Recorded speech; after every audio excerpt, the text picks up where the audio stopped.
I'm Daniela Fair. I'm the publisher of Government Executive Media Group. And on behalf of Defense One, it's my pleasure to welcome you to today's program, Forces of the Future, Recruitment, Retention, and Readiness. Before we begin, just a few little housekeeping items. If you've got your cell phone on, please put it on mute. We want this to be a lively conversation today, so we're interested in your participation. Please send your comments, questions, and thoughts on this event by way of Twitter at hashtag DO Force of the Future. In your chair, you'll find an evaluation form. We're really interested in your feedback, so please fill it out before leaving today. I'd like to take a moment now to recognize our exclusive underwriter for today's event, Monster Government Solutions. Without them, this event wouldn't be possible. Here with us this morning is Scott Logan, Vice President of Monster Government Solutions. Please join me in welcoming him for some opening remarks.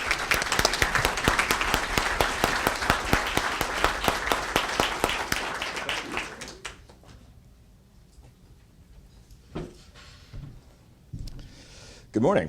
I'm Scott Logan, with Vice President of Monster Government Solutions. My team is responsible for supporting the Department of Defense and the Department of Veterans Affairs. I want to sincerely thank all of you for taking the time out of your busy schedules to join us today. Monster is pleased to enable this dialogue, and I'd like to thank each of our speakers for being here with us today. So why is Monster involved in this program? In a nutshell, Monster Government Solutions helps government find and hire people and develop workforces. Monster invented the job board in online recruiting more than 20 years ago. Since then, we've invested hundreds of millions of dollars and countless hours into developing innovative tools and services for job seekers and employers around the world. I am especially proud of the talent acquisition technologies we've developed specifically for the federal government, such as onboarding, applicant tracking, automated PD development, analytics, and career mapping. Last year alone, our systems helped more than 60 federal government agencies efficiently, reliably, and securely manage more than 5.1 million job applications. I'm also proud of Monster's long-standing relationship with our military and veteran community through our subsidiary, military.com. If you didn't know, military.com is the largest online community for service members, veterans, and their families. More than 10 million military.com members trust us for information, news, benefits, information, and other resources. We work hard to ensure that service members' transition to a civilian career is as successful as possible by providing cutting-edge technology and resources, all for free at the military.com Transition Center. Our conversation today is about the force of the future, and the key word there is force, the people, the men and women who will come together to plan and carry out the mission. And what a force it is. DoD employees outnumber all of the employees of Walmart, ExxonMobil, GM, and Ford combined by about 50%. And this workforce is better educated than the general population. More than 95% have high school degrees versus 79% in the national workforce, and 5.6% of DoD employees have master's degrees versus 4.9% in the general population. The DoD Strategic Workforce Plan laid the foundation for a more efficient and effective force. And the next step is leveraging new best practices and technologies to build on this progress. The sheer size and scale of the workforce and the mission presents unique challenges and requires new sets of specialized talents and skills. These are challenges that no other employer in the United States must deal with. In addition to its size, the DoD workforce must respond to evolving mission priorities and threats. We feel strongly that technology will play a significant role in meeting these goals by engaging the right talent, streamlining hiring processes, and developing the next generation of DoD leaders. Secretary of Defense Ash Carter recently said, "We are at our best when we have the best partners." I'm proud to say that Monster has been a federal partner for more than 18 years. And with that, I thank you again for attending, and I'll hand the podium over to Kevin Barron, Executive Director, Defense One, who will introduce our speakers.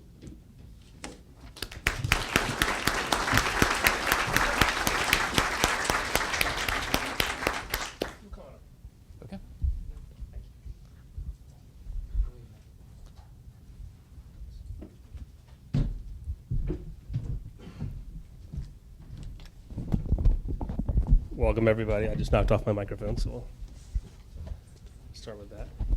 Thank you all for coming and for packing the house. Wow. We need to do this at the Ritz more often. So, Force of the Future is a great topic for us. I was excited to have this opportunity to talk to Brad Carson. Are you still acting? Still acting? Still, just can't convince them yet? Or? Yeah, hopefully. Proof of concept, Right. perhaps. Acting Undersecretary of Defense for Personnel and Readiness, former member of Congress from Oklahoma, where my brother lives, so shout out to Oklahoma City there. Former, worked for Cherokee Nation, deployed to Iraq. You've been around. You've got a good perspective. Itinerant, yes. That's good. That's good. Well, so you've come in office with a bit of a bang. You know, this is the last. We wrote about how there have been several people that occupied this particular office in the last 9 years, 7 years, something like that. And you're out now and you're talking, and we're thrilled because I think people have a lot of questions. And we've all seen a lot of reporting about the changes to come, at least. This idea that there's something in the air, that this is a big moment, and finally there can be some progress on making some updates or some needed or badly needed changes to the future. So I wanted to ask, rather than saying just kind of getting off of where we are and what those are, tell us why now. Why do you think this is a moment, and what are your priorities, and how are you going to get this all started? Well, thanks, Kevin. Thanks to Defense One, to Monster for sponsoring this. Thank you all for coming out. I see lots of old friends and people I've begun to work with in my new job as the Acting Undersecretary for P&R as well. So I'm grateful to you all. The time is long past due. We have a personnel system that is antiquated, that is almost Soviet in its intensity, that hasn't fundamentally changed in 70 years, at a time when around us, especially in the last 20 years, organizations have shown great dynamism, where human resources has evolved from checking the box or about compliance or about mindless adherence to the rules, to actually a strategic partner, to top leaders. And the Department of Defense has never made this transition along with the rest of the world. You're accusing the military of mindless adherence to the rules? No, I mean, the rules serve a purpose and have served a purpose. But like many things in a bureaucracy, they outlive their usefulness. And because we have a certain monopoly on the use of violence at the Department of Defense, we're not fraught with competitive pressures that mandate we change our ways. And so it's about senior leaders coming in and saying we have to change to be better. And that's what it's really all about, both on the civilian side, on the military side. And there is a desperate need, a need recognized by think tanks, by academics, by many people in this room, by junior officers. This is well recognized. It's now just taken a while to have kind of a catalyst at the top of the Department of Defense, and Secretary Ash Carter, who wants to make it a priority. So what can you do then at the top? How much of this and what kind of things can the department do on its own versus needing to change law, needing Congress to come aboard? That's going to take a little longer. It's a bit of both. I mean, I think the first thing we have to do is enable the Department of Defense and the people who care about the department to have this conversation in a better way. Right now, if you have a discussion, let's think about the military personnel system for a moment, and you ask the questions that I do naively. As I often say, every room I am in talking about these matters, I know less than nearly every other single person there. They have spent careers working on personnel issues. If they're active duty or from the reserves, they have lived under this regime. So they know it well, they know its intricacies, they know where it succeeds and where it fails. So my role is to ask the naive questions, the primitive ones, such as, how do we identify our top 10% of our officers, of our enlisted personnel? How do we go about doing that? Can we do that today? And the answer is we really can't do that. If we ask, what's the best commissioning source? Well, which officers from what particular commissioning source do the best over time? Can we answer that question readily? We can't. If we ask, well, how's the retention rate on some of these crucial technical disciplines that will be necessary for a 21st century fighting force? Signal, cyber, engineers, these kind of areas. Can we easily say we know what's going on in those communities? And the answer is no. Now, the data is there. We collect vast hordes of data about our personnel. But it's never assimilated into a dashboard where senior leaders can look at it and say, I understand where we're trying to go, and I see the problems in it. So that's the first thing we can do. The second, then, after identifying possible problems, is looking at what internal flexibilities we have, and then talking about what kind of legislative or regulatory change that we might need down the way. So there's a number of efforts going on here. But it starts by trying to be able to have a coherent conversation, and that's often difficult when discussing personnel. This sounds like you're at the very beginning then, before any changes are coming. We're at the very beginning, but it's a short fuse. So I promised the Secretary of Defense I would report out to him by August 19th. So we're in the 6th week of a 3-month process. The Secretary and I only have 18 months remaining in office, which, many people who've worked around the Department of Defense will say that's too short a time to actually come up with great ideas, much less implement them. But that is an indictment of our system, right, after all, because if you go out to the private sector, many of you come from the private sector, 18-month development time is a long time. The clock speed of business is much more rapid than that. And so the notion that we can't prototype a new personnel system in 3 months, especially after all the work that's been done over the last decade or two by people who've thought deeply about the matter, and then spend another year and a half trying to implement it, I said, we have to do that. And that is not rapid by the standards of anything other than a government bureaucracy. Well, I want to talk more about the private sector and comparison and the kind of, it's like a magnet, it seems, for DoD to always turn for solutions to be better from the private sector. But before then, in some of the reporting about your memo and then and that's come up in your plans in the last couple of months, one of the things I read about is how you say we need a need, with you or the Pentagon has a need for a greater flexibility for specializations versus the old career track of becoming up to be a general officer, a flag officer, no matter what you do. And I mentioned we had some internal discussions. I recall a panel a few years ago where the first 4 heads of all the cybercoms of the services were on stage, and at least a couple of them would half-jokingly say, I don't even know how to turn my computer on, but we're going to get this done. And that's the kind of sense, or maybe with sexual assaults and the JAGs and convening authorities, where it doesn't matter if this person has any kind of legal training, they're in charge of something, and that's what their training is. So why change that? Is that something that's broke that needs fixing? I don't know that it's broken, and there is certainly an aspect of that we need to maintain. Command is a skill in and of itself. The ability to administer, to manage, is a skill that we train for and we select for at the highest levels of the services. And so that will always be there.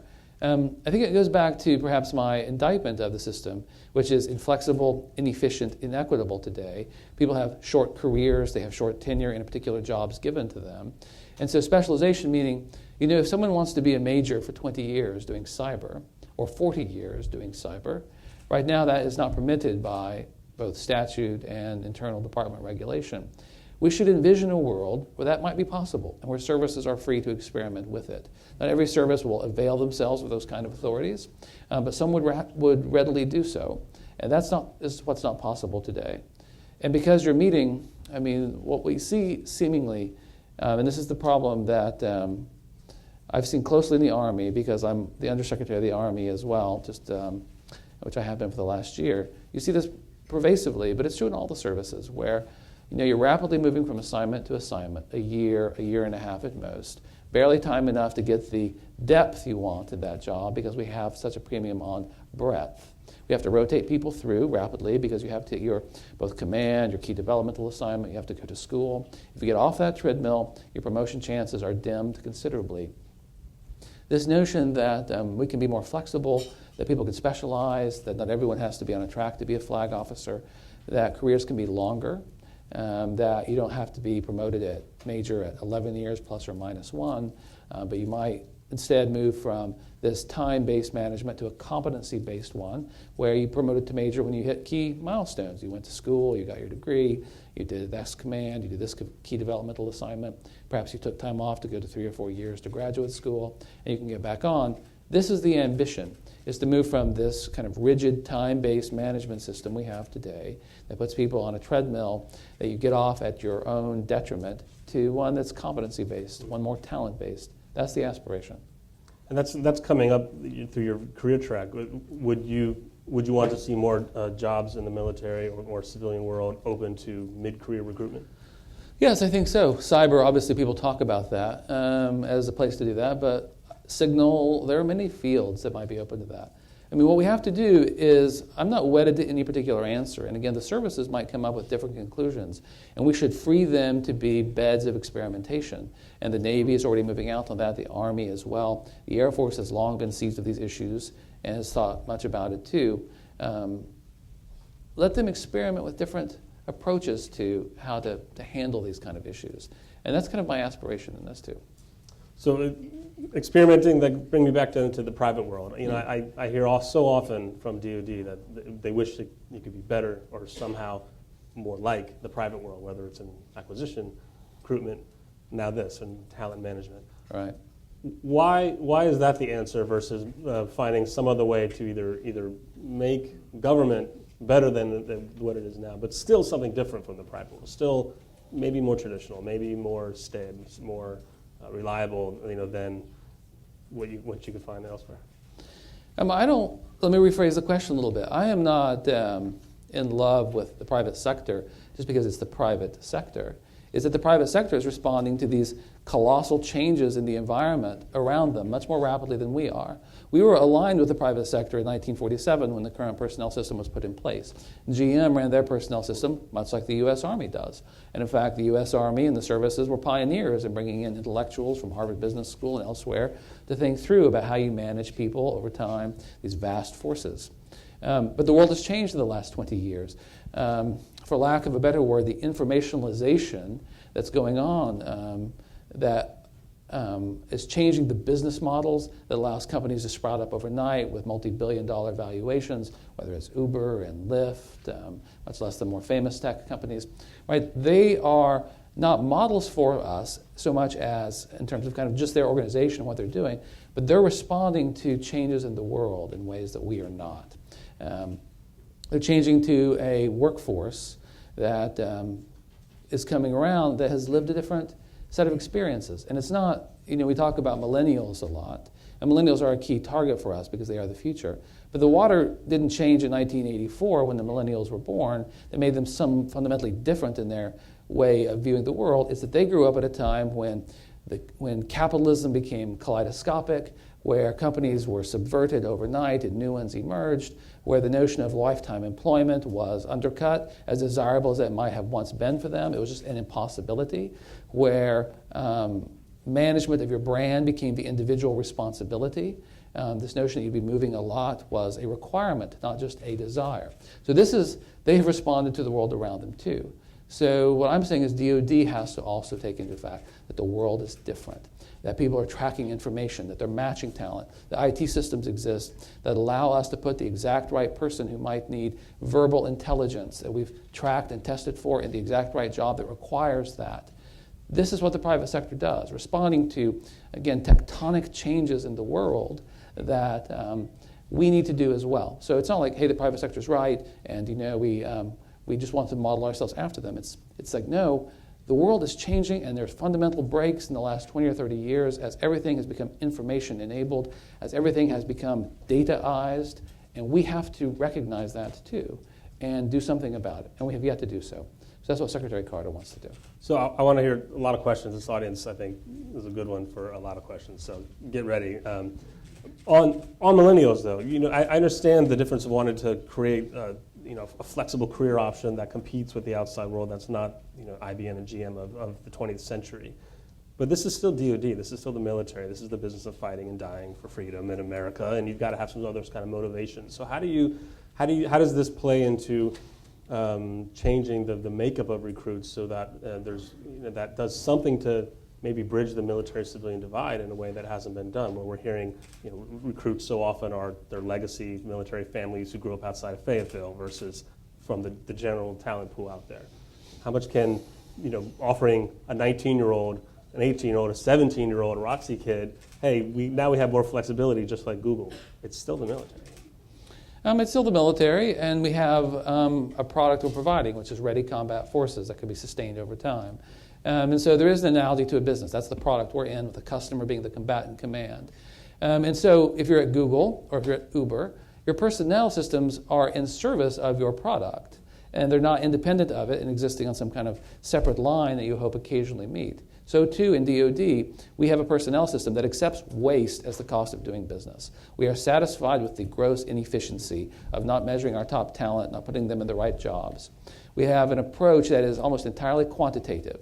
What is success? We met mission by getting the exact number of recruits we need. Is it the quality of recruits? So long as a certain threshold is met that Department of Defense and Congress requires of us, we're happy with that.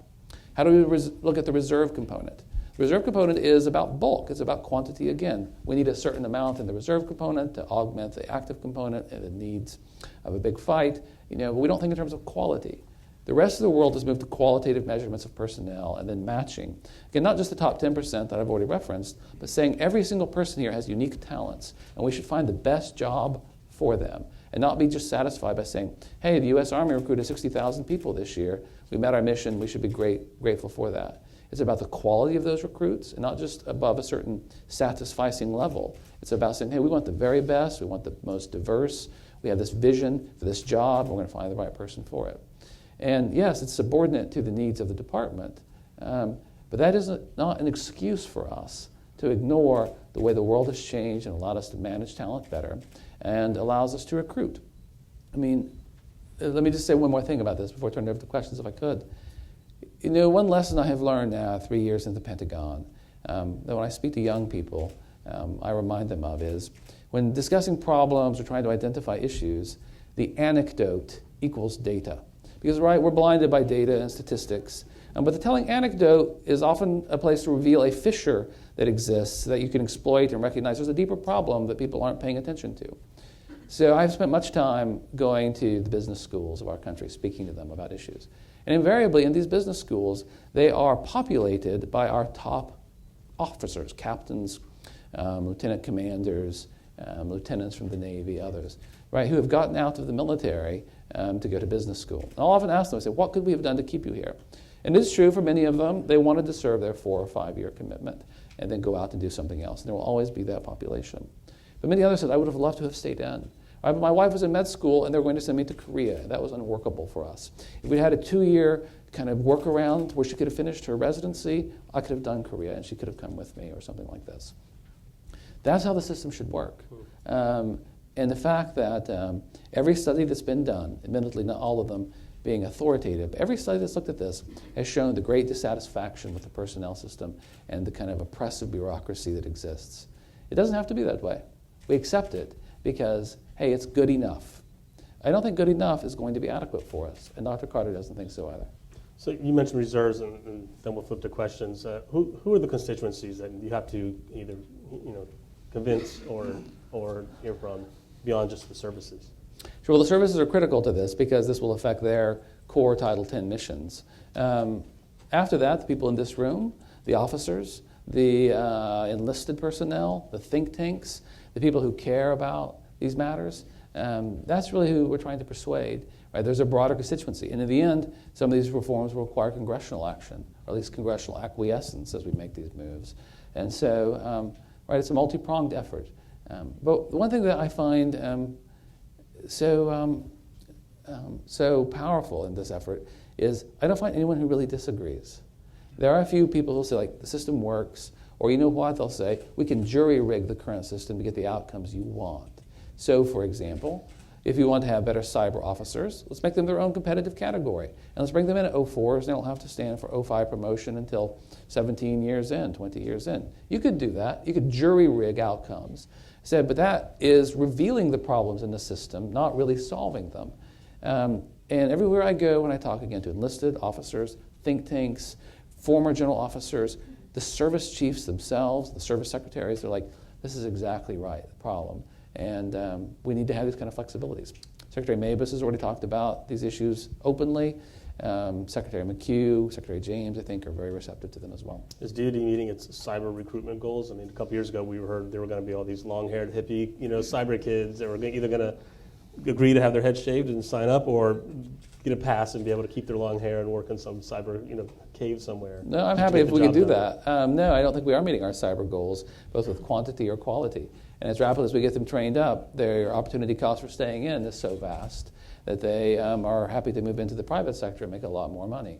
So, right, the use of the reserve component there is a critical part, but also differential pays. Only 4 or 5% of the total manpower spent in the Department of Defense is on special pays and bonuses. Right, there are ways that we should be more aggressive in thinking about these. Contractors play a role too. Right, there's an optimal mix of contractors and civilian employees and military folks. So there's a lot of different approaches to it. But reform is urgently needed. And while we might disagree on what exact reforms are the right ones, I've not met anyone who defends the status quo with much ardor. Well, before us, we have a great mix of contractors and civilians and service members. So can I see some hands of who has some questions for Scott Carson. Oh, this room, I tell you. In the back there, I see one. I see in the back, yes. An intrepid person. Back behind you. Thank you. Hi, sir. Major Miriam Krieger, United States Air Force. Thank you so much for joining us this morning. So you addressed some legislative issues that might come up and also DoD and service policies. How do you cope with the more subtle influences of personnel, the norms that exist? So, for example, in many service spheres, a spouse is almost a requirement for most commanders because they need the leadership team. That obviously is only one example of many pervasive norms that end up influencing who stays and who goes. Can you address those through policy, or is that something you expect to change as culture changes? You can address it through policy, and you can also address it through personnel. Personnel at the very highest levels who make these kind of decisions.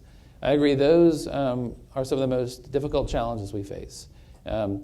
Whether it's spouses, as you mentioned, whether it's a situation where, sure, we'll give you permission to have a career intermission, like the services are now all doing, all right? But when you come back in, you're subtly discriminated against, right? The people who are reviewing your files for the next promotion say, hey, I was slugging it out, in the desert or on board a ship, and you were off at Princeton getting your graduate degree.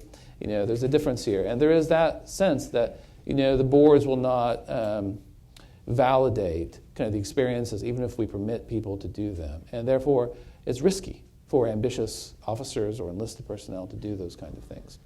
That can change. The secretaries of the services sign out precepts, board instructions, right? They approve the results of those kind of things. Right? They can instruct the boards, and they can refuse to accept boards that come in with different solutions. When you're picking your service chiefs, when you're picking the chairman, the vice chairman of the Joint Staff, you can talk about these kind of issues. Nothing is more effective, in my experience in the Army, than having people read the Army Times and see who got promoted or not, or what skill set was rewarded in the latest round of promotion boards. Right? Then people flock to do that kind of thing. So, there are levers to pull, but these cultural changes are really profound ones, and they're not easy to get to, but there are tools that we have to try to reward it. Let me give you one kind of odd one that's been discussed. I don't know quite what the working groups will come to conclusion, but gender-blind, race-blind promotion systems, right? The use of pictures in your personnel file for people to evaluate you by. Is that a good thing or a bad thing? The Coast Guard doesn't use it. The Air Force doesn't use it. The Army and the Marine Corps do. My experience in the Army, this was, most people didn't like it much and found that, especially women, hated the kind of pictures that were in there and felt it was unfair. So, these are kind of things we can get to, right, that allow more merit-based decisions and that allow people at the top of the organization, if you're the chiefs, if you're the secretaries, to make, tell boards, like, here's what we're going to reward. This is the way we rewarded experience on MIT teams in the Army, for example, and these kind of things. So the culture is hard to change, but there are tools that allow us to do that, and we have to start. Good. Over here on the side. Sir, Conrad von Wall, Air Force, General Corps. You can hang up for 1 second. Here comes the mic for you. Thank you. Just based on some of your comments, it sounds like you're suggesting that perhaps we ought to abandon the upper-out system that has governed our military for decades. That not only ensures that there's upward progress because of the limitations on field grade numbers, but it also ensures that we continuously grow new leaders. If you have a major who can serve 40 years, that obviously would significantly impact promotion opportunities, and it would also, it seems like, impact our whole history in terms of the upper-out process. Is that what you're thinking? Well, I should preface that by saying I am working with a lot of different people across the building to find consensus positions. So what the conclusion of Force of the Future in August will be, I don't want to predict, because I don't have any aspiration of dictating what their solutions will be. I hope to guide it. I hope to be part of the debate. But like all things in the department, the services are actively working this issue with their inputs, and so I don't want to prejudge the outcome. So let me speak for myself only on this matter, kind of my own thinking. And that is, yes, the upper-out system needs to be reevaluated, at least in certain disciplines. We don't want to go back to a world like we had before World War II in the Army, where George Marshall was a captain for 17 years, or Curtis LeMay had been 20 years as a major, right? And 5 years later, they're 3- and 4-star generals, as we had booted out 31 of 42 division or corps commanders under George Marshall's leadership. You do want to move people up. At the same time, the best companies in America today, not only the IT companies we've talked about, but Procter & Gamble, GE, right? They don't take people who are engaged in disciplines where there is a steep learning curve and where every year you're getting better. And when you're in your 40s and your 50s, you're at the very apex of your career and say, I'm sorry, we are forcing you to retire. Now that's true if you're an infantryman.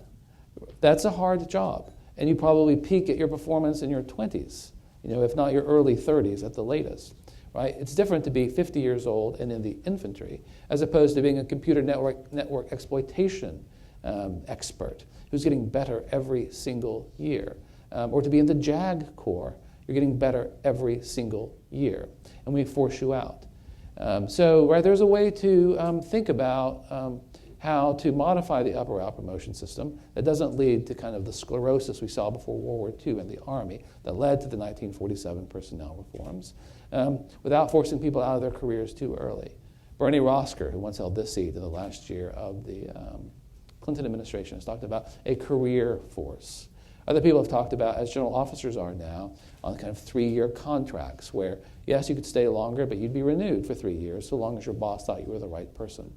So it's going to be perhaps discipline by discipline. Services might take different approaches to it. But it doesn't make sense to me right now that we tell lieutenant colonels, hey, at 26 years, you have to retire. You were forced to retire. Or if you're a colonel at 30 years, when you're really at the pinnacle of your career. And this is, I think, maybe a point to mention this. We speak of these reforms in cyber, and people seem to be satisfied that cyber might be a discipline one can experiment in. We have a hard time recruiting in it. And besides, it's so ancillary to the main effort, right, that if we botch it, it won't hurt much. I would assert something differently. The way the military is working, our branches are going to be more like cyber than not. The people at the tip of the spear are going to be in these kind of high-tech enabling missions oftentimes where you get better over time, not deteriorate. And it doesn't make sense to me. And because of this up-or-out promotion system, right, if you get off the treadmill and you miss that 11 years, you miss that 16 years, you miss that 22-year mark, and you didn't get the right assignments in, right, you'll be prejudiced by it. And that doesn't make sense to me. It makes sense in some areas, perhaps, but not in all. And we should relax it to allow people to experiment about an alternative. So bring it back to then what can we expect to change or need to change sooner rather than later for the fights that are happening now? I mean, we heard a lot of talk about the effect of getting out of the years of the big land wars of Iraq and Afghanistan, and how much of the force just wasn't going to be deploying as much, and that might hurt retention. But this is a different fight that's happening now. It's a very special operator-focused fight for the ones who are doing the trigger pulling. That requires a lot of enabling to go with it, like you said, from cyber to all sorts of tip of the spear jobs. What has to happen or change, most immediately to keep those people that have those special skills, very special skills in some cases, in and engaged and where they need to be? Well, it's tempting to say we have to pay them more, and I think that is probably true. The opportunity cost for high-speed technical specialties, given the pay scale in the military, is vast for people who are good at it. You have to be committed to it. But that's the great thing, is when you do the polls of officers and enlisted folks, right, they do it for the mission. They don't do it for the money. And we have to give them a good mission. We have to give them a sense that we value them. We have a plan for them. That's what I think people are frustrated by. The notion that they're treated as an individual within the confines of an organization that you subordinate yourself to. Yes, that is true. Right? That we have a more individualized approach and that we're going to be looking after you, I think is really, really important. And it improves the esprit de corps and gives people a sense that they can make a career here that will maximize their talents. Right now, there is great frustration, I believe, in the force that that's true. So that's my answer. Will we pay as much as Google or other companies? Probably no. We will never do that. But I don't want it to be a world like a great young ranger I met at Google when I was out there a few months ago, who went to West Point and had been in the Ranger Regiment. I said, why did you leave? I'm curious. You're the kind of person I would like to see someday make it to the very highest levels of the U.S. Army. Why did you leave? And he said, this is the new war out here. Right? This is the new battle. So it's a sense of telling people, yes, we're coming out to these long conflicts, right, but there's a great mission here to be had, and that you'll be treated with respect, and we will maximize your talents. That's what we can do. And yes, we will still lose people. Perhaps we would have lost that young Ranger because he was never going to spend 20 years in the U.S. Army. But there are lots of people who say, like, I'd like to spend more time here if I could have a more accommodating, flexible system, a system the introduction of which will in no way hurt our warfighting capacity. And those changes, though, are still, like you said, if your study is going to August, and the NDAA is already going through, and although I'm sure it won't be passed by August, passes prologue. Come on. If you're in the force right now, hoping for more chances to take a mid-career sabbatical, more chances for that raise if you're a special operator instead of going to the private contracting world to do the same job for a hell of a lot more money. Nothing's coming anytime soon, it sounds like. No, I don't think that's true. Because what Secretary Carter has pushed has been a catalyst for the services to organize themselves, and in some ways we're capturing what they're already doing. Already, Admiral Moran will speak on the next panel. Roy Wallace here from the Army G1.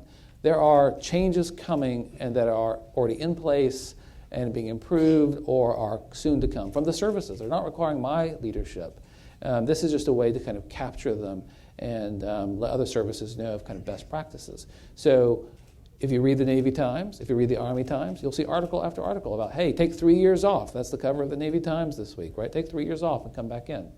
Admiral Moran will talk about that, I'm sure. The Army has a similar program that's a pilot. There are changes coming, and there are things that don't require my leadership because the services are seized of the issues. This is not a project where we have to go to the services and say, hey, you're obstinate and you don't want to change your system, and we think you really need to. Roy Wallace, Admiral Moran, the Marine Corps, the Air Force, they're like, yeah, we have to change things, right? The system, the world is changing, and we have to do differently and better. We may disagree what that means about how you implement that, whether it's a pilot or a systemic reform, but the services are enormously seized with the issue, which is why this moment is the right one. The defense intellectual community believes in it strongly and has for years. The services believe in it and are pushing it. The Secretary of Defense himself advocates for it and is pulling it. It's an amazing moment that doesn't come along very often in which these kind of major reforms can get done. What a perfect segue to our next panel from the services as well. Please join me in thanking Brad Carson for being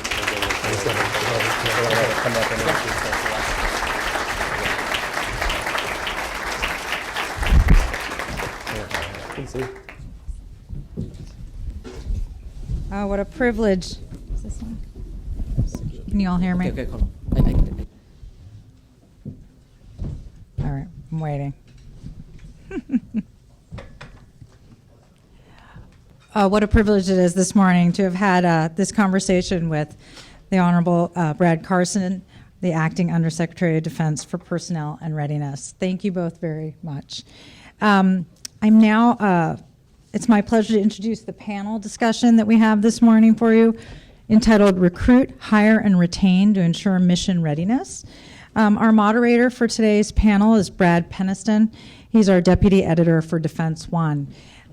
While everybody gets up on stage and gets comfortable, I'll introduce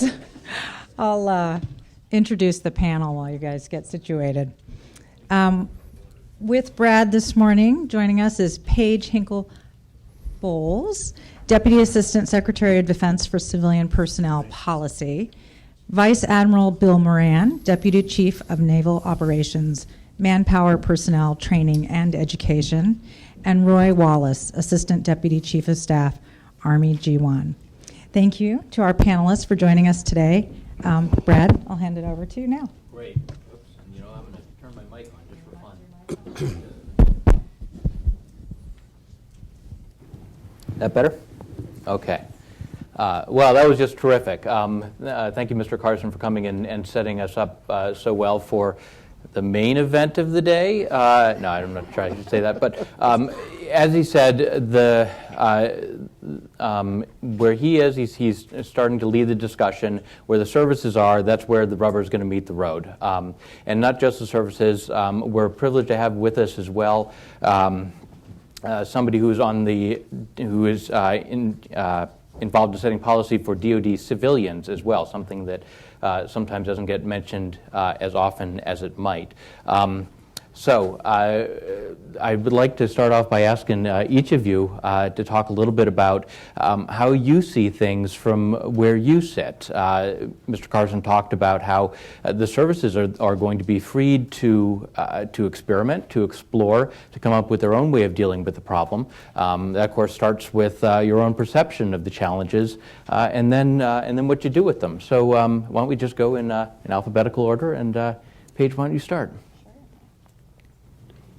Is it on? Yeah. It's on. Okay, great. Well, thank you, Brad, so much for the opportunity to be here. I will certainly say that for me, Secretary Carson was probably the premier of the event, and I appreciated his remarks to set the stage for the dialogue that we might have this morning. As you said, we focus in my organization predominantly on the civilian population. And you all likely know that the civilian population in DoD is just part of the very large and complicated organization that we work within. If you list out the different categories of civilians that we have in the department, we have about 900,000, which is very large by any standard of an organization. Those individuals are grouped into about 600 occupations, 3,000 locations across about, between foreign countries and territories, where we have people in about 100 different places spread out all over the world. In those occupations, we range from everything from logistics, acquisition, information technology, medical, to human resources and education. So we really cover the full gambit. And then last but not least, certainly we are not all inside the Beltway. About 14% of our civilians are located here in the D.C. area. The rest are out, again, in the rest of the country and all over the world, with large populations in states like California, Florida, Georgia, Alabama. So as we develop our policies and think about what we're doing, we have to also recognize that we can't have a very D.C.-centric focus on what we're doing. The last few years have probably been challenging for the department's civilians. If you look at just the Federal Employee Viewpoint Survey results for 2014, many of you are probably familiar with that survey. Our employees sent some messages to us, as they have over the last few years. The positive side of what they've said to us is our employees are very dedicated to the department's mission. They continue to remain focused on the job. They are satisfied in many cases with many of the programs that we offer for work-life balance, whether it's alternative work schedules or health and wellness programs. But where they've told us that we have some work to do are in the areas of performance management, training and development, and predominantly resources. In many cases, our employees express some concern about whether or not we have the right money, resources, people to do the job. And so those are the types of things that we are focusing on in the civilian arena, and we look forward to this opportunity under Force of the Future to explore some of that a little bit more. There are a couple of things that we have already started, and so as you heard Secretary Carson say, there are ideas that are in the works, and Force of the Future will give us the opportunity to expand upon those. One is our strategic workforce planning effort. We've been working at strategic workforce planning in the department for several years now, and we've taken all of those 900,000 occupations, or really a subset when you look at the appropriated workforce, categorize them across functional communities, and really are assessing, do we have the right skills and do we have the right competencies now and in the future? And where we don't, what strategies do we need to put in place to make sure that we do have those in the out years? We are making progress in that planning effort, but we still have a lot of work to do. One other initiative that I will mention that, again, started prior to Force of the Future, but I think we have an opportunity here to expand, is an effort that we refer to as New Beginnings. And it's an effort that we started several years ago when we were given authorities through the NDAA to establish a new performance management system to cover the civilian workforce, and given some capabilities to have hiring flexibilities under the Secretary's authority. We are anticipating implementation of that performance management system in a phased rollout starting as early as April of next year. One of the keynotes of that for us is that it was a collaborative process with our labor unions. And many of the recommendations that culminated in that effort came out of some design teams where we worked in partnership with labor and management together. And then last but not least, I apologize if I'm taking up more than my fair share of the time. I certainly support anyone would talk about the ability to attract, recruit, and retain. Challenges on the civilian side, just as we may have on the military side. One of the key elements of our hiring strategy is bringing veterans back into our workforce as civilians. About 50% of our civilian workforce has some prior military service. But we know that we want to do better at attracting individuals who might not normally look to the government as an employer of choice or look to the department as an employer of choice. So with that, I'll just say, as I said, I appreciate the opportunity to be here. I appreciate the Force of the Future effort and look forward to any questions. Great, and please do get your questions ready. Like Kevin said, we want to have, I'll leave some good time at the end for questions, so think them up. Admiral, why don't you tell us about the Navy? Thanks for having us and for being able to participate in this. I'll just tell you from the Navy perspective, I get asked this question frequently, both in the fleet and by my own bureaucracy, which is rather significant, that we have great recruiting. As Secretary Carson said, our quality metrics for recruiting has never been higher. We've got extraordinary retention in all of our zones. So what are you messing with the system for? Why would you try to break something that seems to be working? The answer is let's not look in pilot terms. If you spot the deck, you're going to hit hard.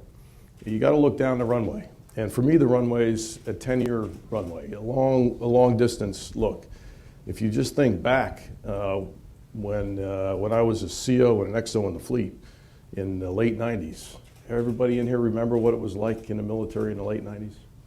Recruiting was not really good. Retention was really, really bad. And what's changed since 1998 in the personnel system? Absolutely nothing. We've tweaked on the margins of policies and authorities, but the fundamental personnel system exactly the same. It hasn't changed much, as Secretary Carson said, since 1948, other than the all-volunteer force and DOTMA. So I think it's time to really look at, if we have a resurgence in the economy, and we all hope that happens for our own national security. For the rest of us, though, we would like to see a recession, a very deep recession occur, so that we can continue to attract wonderful people and retain great people. But that's not, the reality is it's going to change. It always does. And are we prepared for that when it happens? The answer is no. Because A, we can't see it coming. We often see it after it's happened. We look in the rearview mirror and say, why didn't we see those things occurring? Why didn't we arrest the retention problems we ended up with? So this effort for us, for the Navy, is about trying to get ready for what will come as opposed to what we have. So I want to keep what we've got. We've got fabulous talent in the Navy. I want to keep the high quality recruits we have coming in. I want to keep the 17,000 young men and women who try to get into the Naval Academy every year, and we pick 1,000. Those are extraordinary numbers, but they have ebbed and flowed over time. And we need to look back, we need to reflect on our policies that we've had and say, do we have what we need to answer the bell in the future, and also answer the call for a millennial generation that does have different expectations. I thought Secretary Carson brought that out pretty well. They have different expectations. Today, well over half the force is millennial, and in 10 short years, 98% of our force will be millennial, and everybody will have joined after 9/11. So the context of our force in the future is much different than it's been in the past, and we have to challenge ourselves to that point. And I'll close with just the information data environment is enormously frustrating for people like me, who, when we ask a question about, you name the issue in our force and say, what if we, the answer is, I don't know, we'll have to commission a study with somebody, and in 6 months we'll give you an answer. That's not good enough in our world. Nobody on the outside, no one in corporate America would tolerate that kind of speed to decision making and having relevant real data in front of us every single day. So I think that's one of our bigger challenges. I'm delighted to be part of this. I think it is a huge opportunity. And while there are some out there and in here who would love to just wait us out and stick to the personnel system we've had for 50 years, I think we'll all be disappointed 10 years down the road when we all look back at this moment and say we had an opportunity to prepare for a resurging economy and a different workforce, et cetera, and we didn't take advantage of it. So I'm all in, as we say, and we're working hard with Secretary Carson's team and our own efforts to change the way we do personnel. Great. Thanks, Admiral. Cool. So I guess I'm the curmudgeon in the room. Start out there. I'm not a personnelist by trade to begin with, even though I'm the number 2 guy in Army for personnel. I'm a resource manager by trade.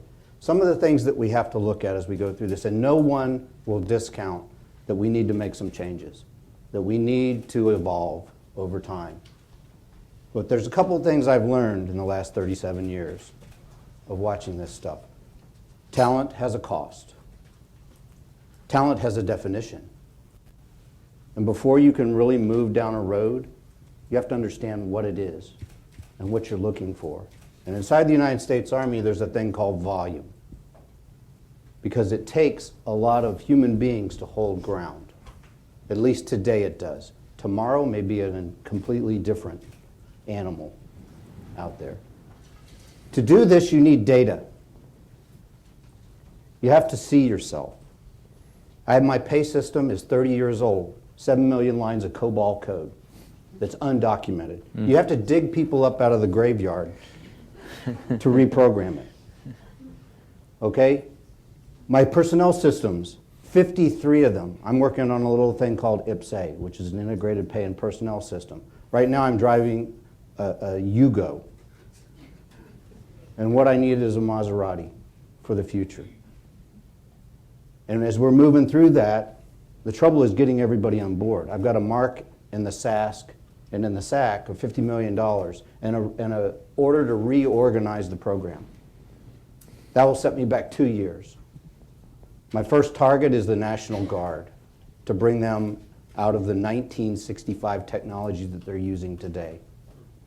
I need to see them, because as I bring the United States Army active component down from a high of 565,000 soldiers, and really at that time we really had 710,000 soldiers on active duty when we were fighting Iraq and Afghanistan at the same time.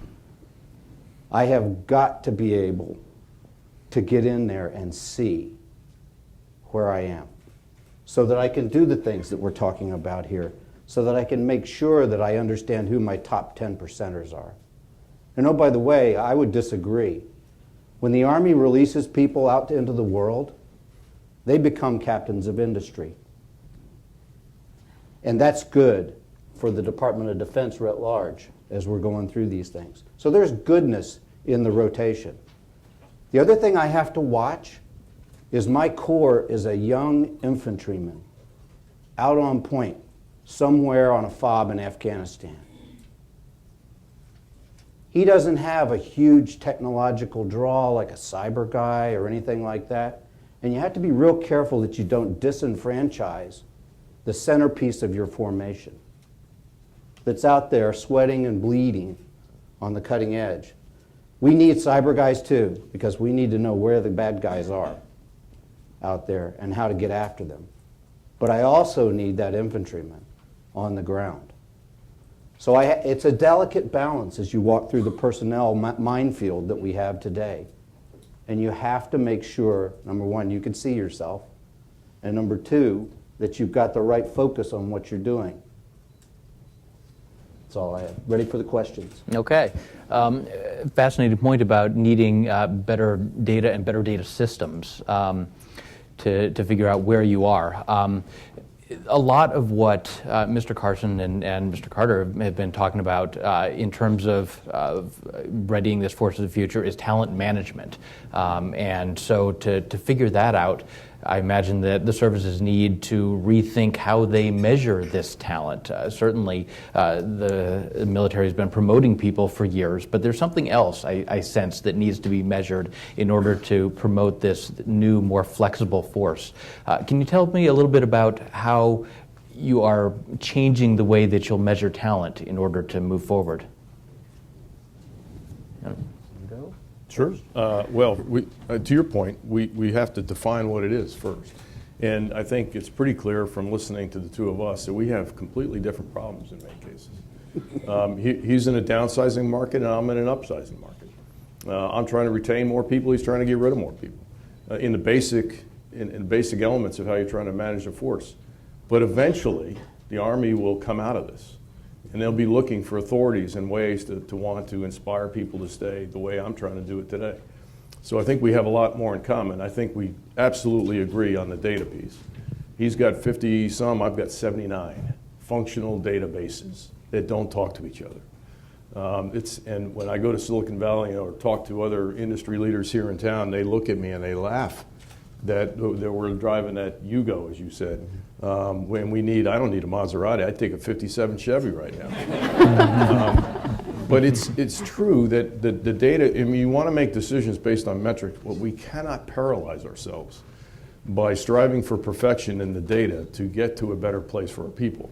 And I think we will let paralysis set in because that's what bureaucracies do really well. And so the bold moves that need to be taking place here about policy will drive some of that data information and the metrics that we want to go after. So I tend to want to lean in a little further, a little harder on that front because I think it'll drive the solutions faster. And I don't want to end up in a dimer's world. Everybody in here remembers we didn't do real well on that, and the benefits of that we do not enjoy the benefits of that experiment.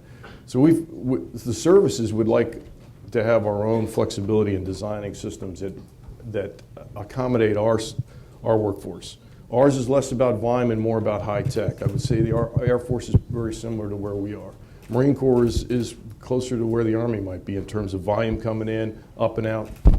And I do agree that up and out is a necessary part of how we operate. The question we all have is how wide's that pyramid? How many do you have to bring in, and how narrow does the pyramid have to be to continue the flow? There are no models out there to help us with that. There are none, because we aren't able to analyze the data we've built up over 50 years of collecting this stuff. That's what we have to go mine. We got to understand it, and then make smart decisions about how to go forward. Gotcha. Paige, you had mentioned that your office is several years into a new talent management system. Can you tell me a little bit about how that's going and how it might relate to these gentlemen's problems? Sure, a couple of things. So I don't know if I would equate the system to a talent management system. I think I would describe it more as a performance management system. Okay. And one of the goals of the system is that we will do a better job of linking individuals' performance plans, what an individual employee comes in and does every day, to the organization's mission, so that there's a better understanding connection between the two. And hope that then a couple of things happen. One, we want the capability to make sure that we have a system that helps us recognize our truly highest performers, but also we want a system that helps us drive a little bit more of the dialogue throughout the entirety of the year. We have a tendency to focus more on what our groups have often said is the 365th day. Here is the time an employee gets a performance rating, and then we don't talk about it for another year. And we're trying to get to a reality where there's constant communication back and forth between supervisors and their employees. Talking about some of the data, I think we all remain challenged with that. On the civilian side, we probably have access to a lot of data. Whether or not we have the capability to really pull it and analyze and help use it to tell the story, that's probably where we fall a little bit shorter. I don't know enough about cars to know how to equate what our system is today between the Yugo and the 57 Chevy, but it's certainly, there would be an opportunity there to modernize some of the technology we have on the civilian side as well. Mm-hmm. Roy, did you want to add? Yeah, I mean, this is an opportunity for us. We have a Secretary of Defense who's really into getting at this and wants to do this quickly. So this is a rare opportunity for those of us that are out there trying these initiatives and things out there, experimentation. Inside of the Department of Defense, though, it is as Secretary said, it's a huge organization. It doesn't turn on a dime as you're moving forward with these things.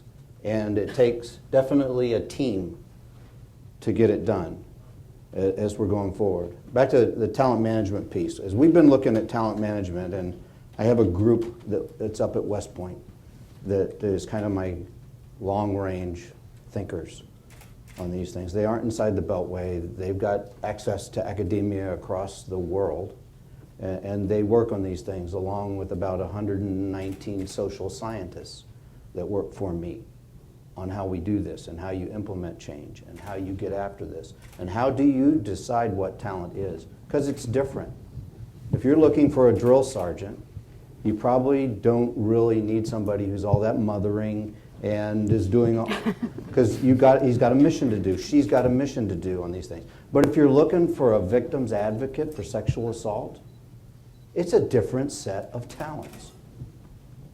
And you've got to get down inside of that to make sure that you're picking that top 10%, because it may be a completely different individual for whatever you're working with. I mean, this is PhD level work that we have to get after. And we will be working on it long after 19 August when the report goes in on this stuff. So I'm hearing that, obviously the personnel system has been in place for many decades. There's a reason that it hasn't changed. We've got what seems like a lot of energy and a lot of momentum now towards making this change.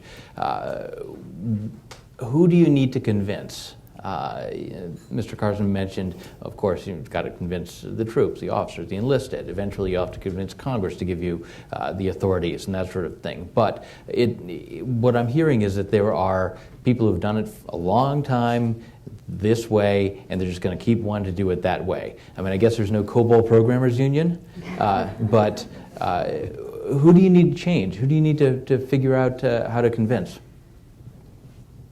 Well, part of it is, being a resource manager. If you want to know what someone's thinking and what they really believe in, look at their budget. So we do really great. I mean, I have the largest account in maybe the entire federal government. It's called the military pay appropriation for the United States Army. Okay, but that's not what I'm talking about. What I'm talking about is how much energy and dollars are you spending on getting on the cutting edge of leadership, management, and so on and so forth? How much money are you spending on your special incentives that we have out there? And by the way, they're not all money, because as the Secretary said very well, that's not what motivates that kid that's out there doing what he's doing or she's doing. You got to look at where we're putting our resources, because if you're not putting the resources there, it's all a bunch of lip service. Sure. Well, I agree, although money is the principal tool we have for retention. And it's out of balance from the non-monetary incentives. And I think a lot of the initiatives you're going to hear about that we're working on in these working groups are the non-monetary aspects of it. So today, my bonus authority is also pretty big, but it's so arcane when you think about it. If we have a specialty skill set that we want to keep, we write a message once a year, we launch this fish net into the water, and we reel it in hoping to get the right numbers of people at the end of the day. And we almost always do. But what we can't do is tell you how good that reeling in of the product is, to go to the quality cut. So oftentimes we pay people who were going to stay anyways. Now industry doesn't do that. So what we're working on are some authorities either that we can do inside the department or we'll need congressional help for, that allows us to target and dial in those monetary incentives for very specific, eventually down to the individual, as opposed to a large net that covers a wide skill set. So while I agree that we have a lot of non-monetary incentives out there, those are generally the things that are frustrating our folks, that they aren't forgiving enough, or they're not flexible enough, or they don't provide enough choice, and there certainly isn't transparency in how we do it. So those are the attributes that we're trying to go after in some of these initiatives, and also watching and closely monitoring the monetary piece, because you have to pay attention to both. So who is standing in the way? I understand that you don't have the data and you're working on the data systems to inform your decisions about this and to move towards these systems. But who do you need to call up and say, look, I need this to change and I need this to change now?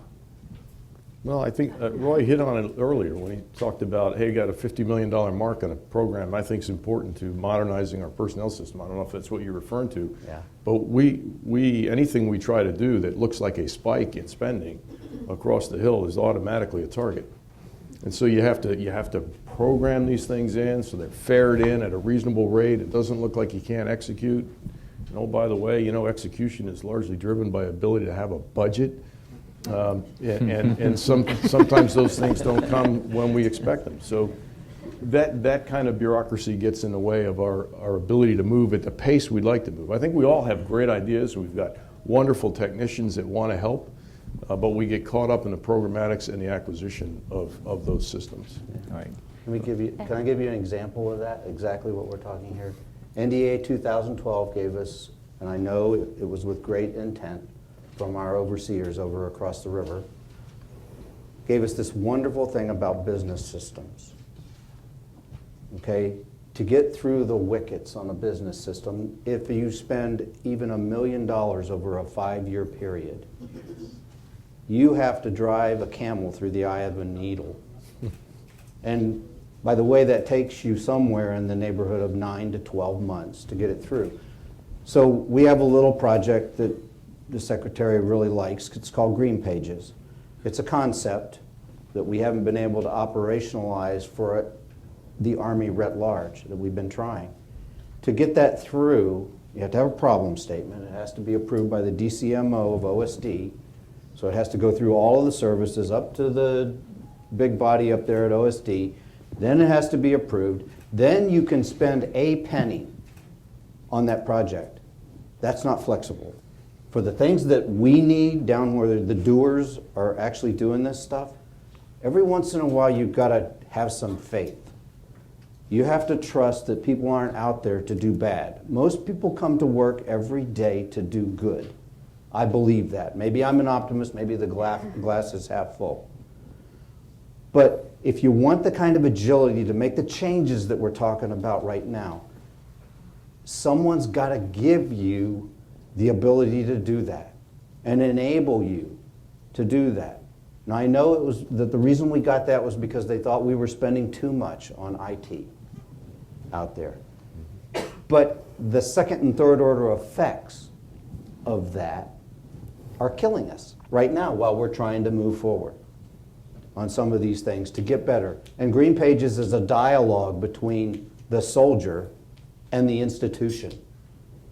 A two-way dialogue, which is what these young people want out there in the world. They want to at least feel like they have some control over what's going on, that they have input, that it was considered when they were doing it.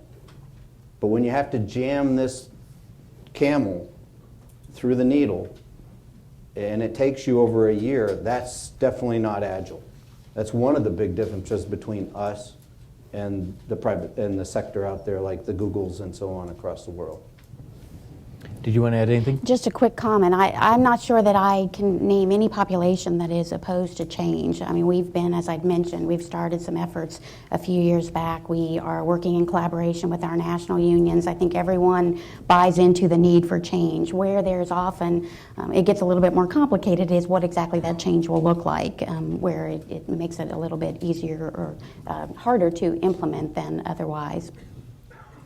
Great. So let me look out to you guys. What do you want to know? Let's see some hands. In the back there. Thank you very much, sir. I want to acknowledge French liaison officer at the Pentagon. Just two short questions, if I may. In terms of recruiting the military, I guess the past decade of major deployment was good. What will be the impact if the US don't deploy in the next decade on such scale? And second point, I'm surprised that French officer, when I go shopping, very often people when they realize they're in the military say thank you for service. So my question now is, what does it mean today in today's environment? What is the definition of service? And to which extent is it an incentive for young people to join the armed forces? Thank you very much. Great question. I'll give you a couple quick ones here.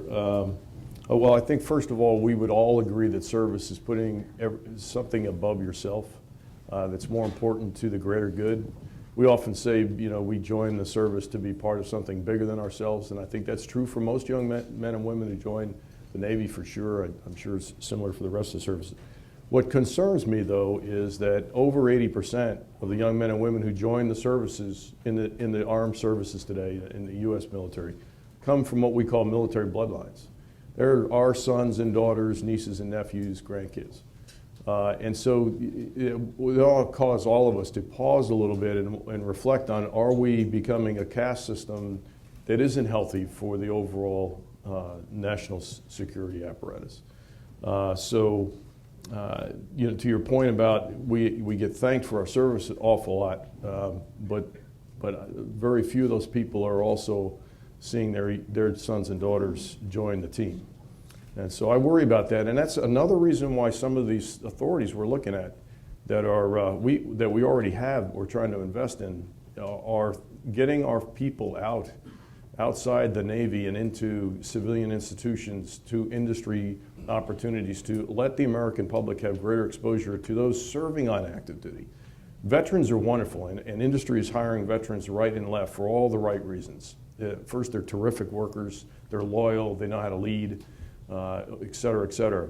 But there seems to be a disconnect between hiring a veteran and understanding active duty service.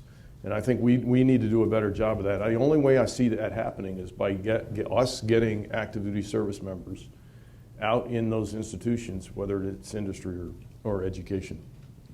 So that's a partial answer to your great question. Thank you. Another one? Right over here. Thank you, sir. Leo Cruz, working for Deputy Undersecretary of the Army.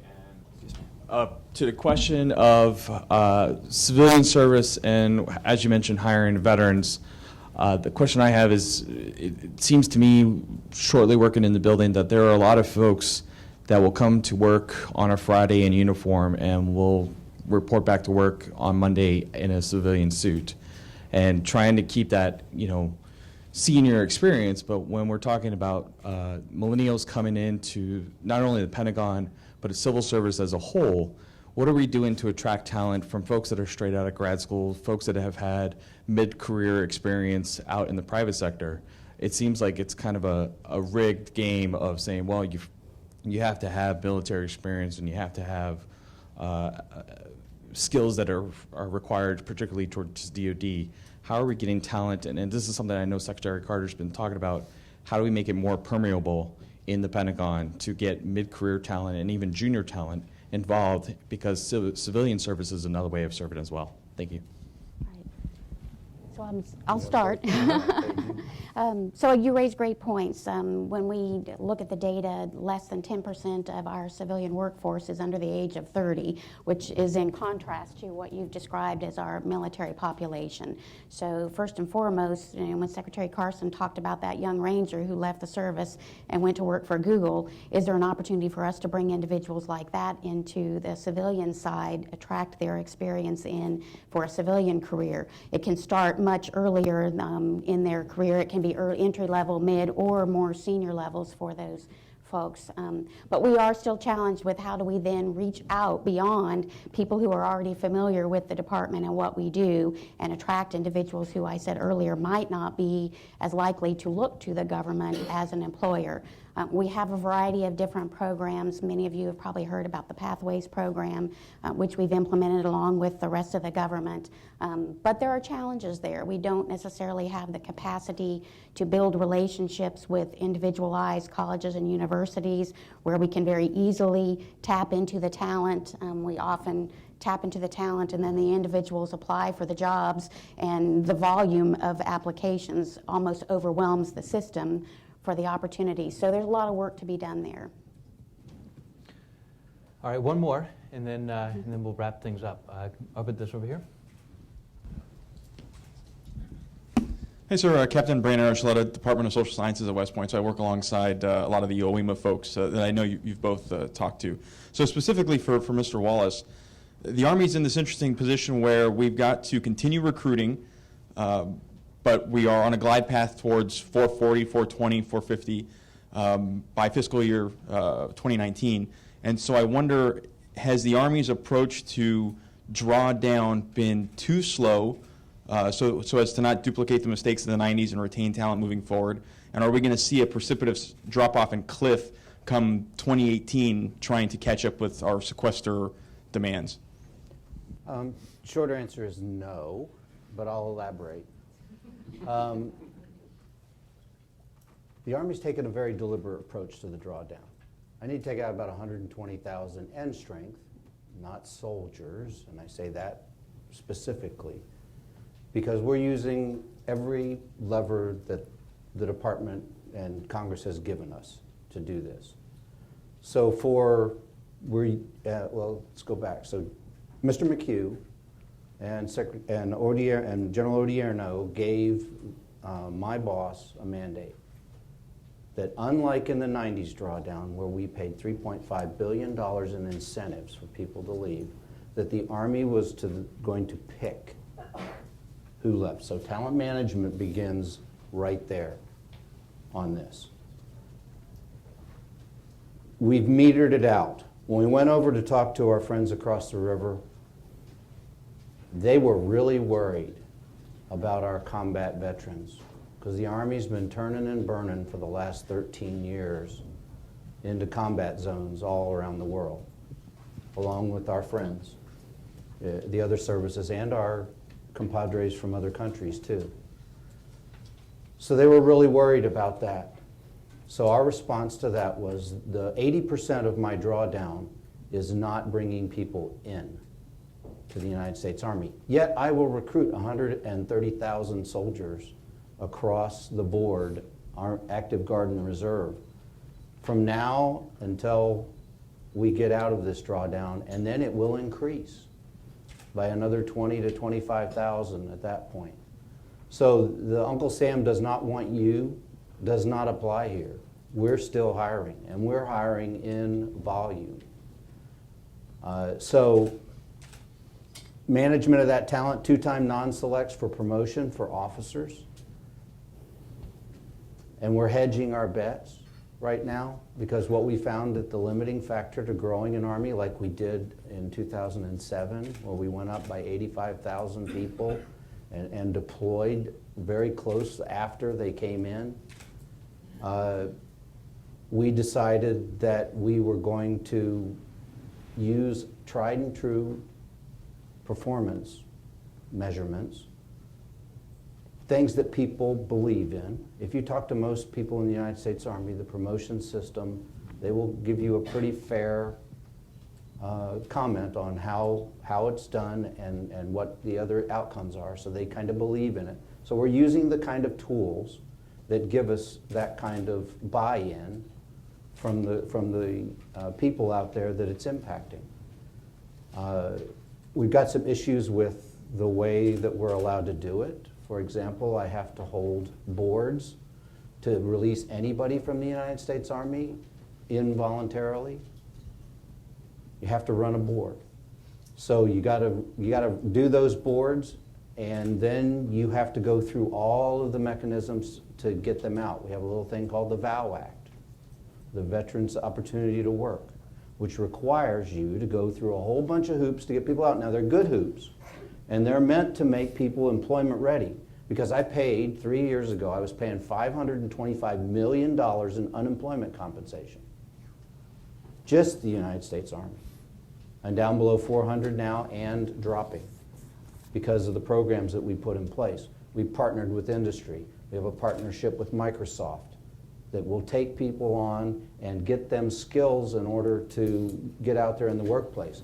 We have a partnership with General Motors called Shifting Gears, where you can actually, for your last 6 months, become an ASE certified mechanic and go off and work in a GM dealership.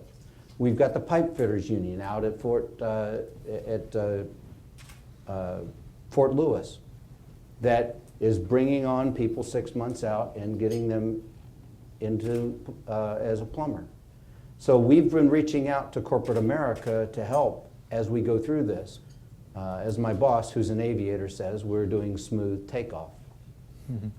so that they have a soft landing on the other side. So we've got to do this, and we have to do this because the fiscal pressures are coming down pretty hard and pretty fast, and my inability to act quickly is impacting everything else in the United States Army. Military construction is an all-time low in the United States Army. Procurement is on a downslide in the United States Army. All the other accounts, besides research and development, are taking a hit because I don't have the flexibilities that we've all been talking about here in order to adjust in a timely fashion so that you don't have to kill all these other things that are out there. Sorry. Okay. Well, thank you all very much for listening. Thank you to the panelists for speaking. It's intriguing work. It's the work. There's no more complex or vital job right now in the Pentagon, I think, and I thank you for telling us about how you guys are approaching it. Can we have a round of applause, please? All right, thank you. That was really great. I appreciate it. On behalf of Defense One, I'd like to thank Monster Government Solutions again for underwriting this event, our spectacular panel, our distinguished speakers, Kevin, the Secretary, and all of you in the audience for joining us today. Thank you so much for being here. We'd appreciate your feedback on the forums. I hate to be the reminder, the housekeeping at the end.